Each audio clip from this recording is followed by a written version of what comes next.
Every 4 years, it's the same old thing.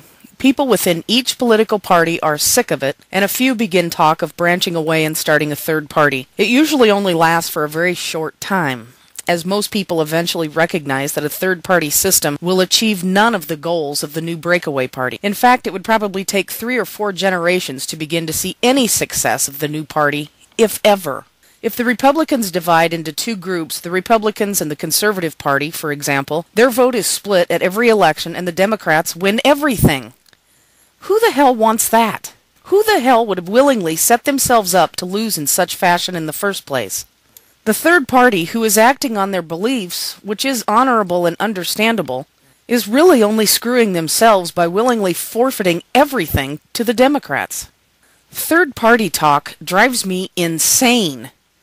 I voted for a third-party candidate in a presidential election once. The name of that candidate was Ross Perot.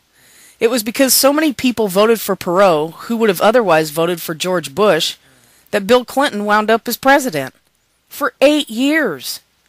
What the hell good did that do?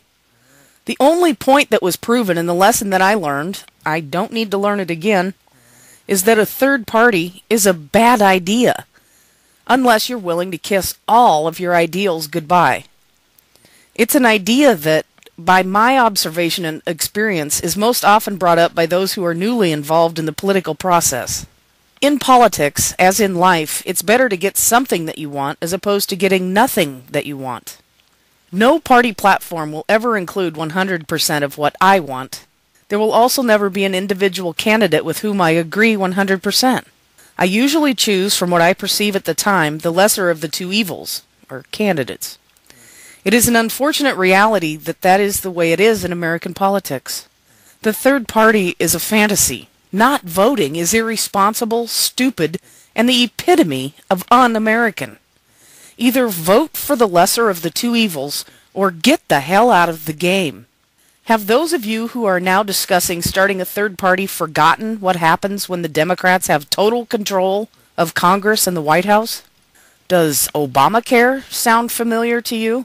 Or have you already forgotten the way Nancy Pelosi walked through that crowd of Tea Partiers with that gigantic gavel, mocking everyone who disagreed with what they were about to do?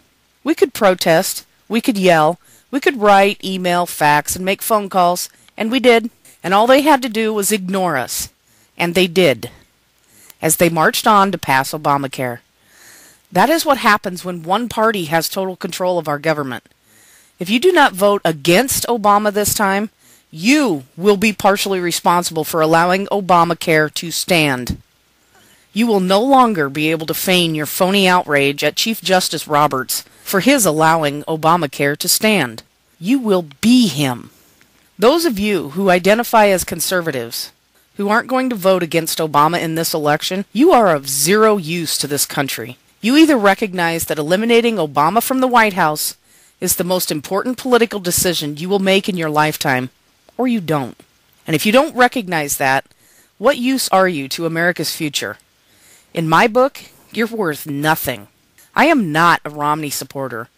I'm not happy that he will be our alternative to Obama. However, I, a conservative, will vote against Obama this coming election. For those of you who have trouble figuring out what that means, it means I will vote for Romney. If you, as a conservative, do not vote against Obama, you are as big of an enemy as Obama to me.